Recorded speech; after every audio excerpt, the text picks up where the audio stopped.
আয়াত ১৮৮ উল্লা আমলিকু লিনাফসি নাফআম ওয়ালা দররান ইল্লা মা শা আল্লাহ ওয়ালাউ কুনতু আ'লামুল গায়বা লাস্তাকসারতু মিনাল খাইরি ওয়া মা মাসসানিয়া সুউ ইন আনা ইল্লা নাযীরু ওয়া বাশীরুল লিকওমি ইউমিনুন।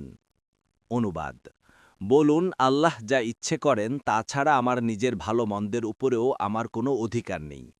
আমি যদি গায়েবের খবর জানতাম তবে তো আমি অনেক কল্যাণই লাভ করতাম এবং কোনো অকল্যাণই আমাকে স্পর্শ করত না। ঈমানদার সম্প্রদায়ের জন্য সতর্ককারী ও সুসংবাদদাতা ছাড়া আমি তো আর কিছুই নই।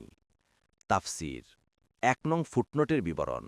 এ আয়াতে মুশরিক ও সাধারণ মানুষের সেই ভ্রান্ত আকিদার খণ্ডন করা হয়েছে যা তারা নবী রাসূলগণের ব্যাপারে পোষণ করতেন যে তারা গায়েবী বিষয়েও অবগত রয়েছেন।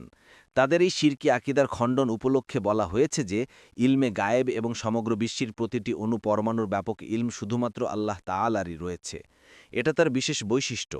এতে কোনো সৃষ্টিকে অংশীদার সাব্যস্ত করা, তা ফিরিস্তাই হোক আর নবী ও রাসূলগণই হোক না কেন। শিরিক ও মহাপাপ তেমনিভাবে প্রত্যেক লাভ ক্ষতি কিংবা মঙ্গল অমঙ্গলের মালিক হওয়াও এককভাবে আল্লাহ তাআলারই গুণ। এতে কাউকে অংশীদার সাব্যস্ত করানো শিরিক। বস্তুত এই শিরক বা আল্লাহ রাব্বুল আলামিনের সাথে কোনো অংশীদারিত্বের আকিদাকে খণ্ডন করার জন্যই কোরআন নাজিল হয়েছে এবং রাসূলুল্লাহ সাল্লাল্লাহু আলাইহি ওয়াসাল্লামের আবির্ভাব ঘটেছে।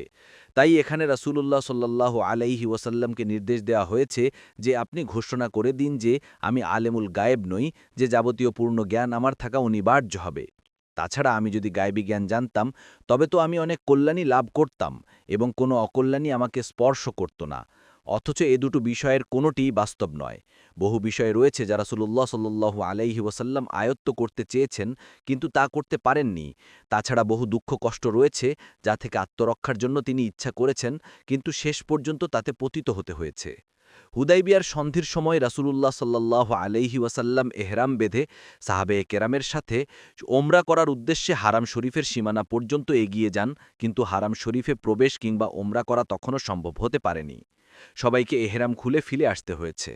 তেমনিভাবে উহুদ যুদ্ধে রাসূলুল্লাহ সাল্লাল্লাহু আলাইহি ওয়াসাল্লাম আহত হন এবং মুসলিমদেরকে সাময়িক পরাজয় বরণ করতে হয়।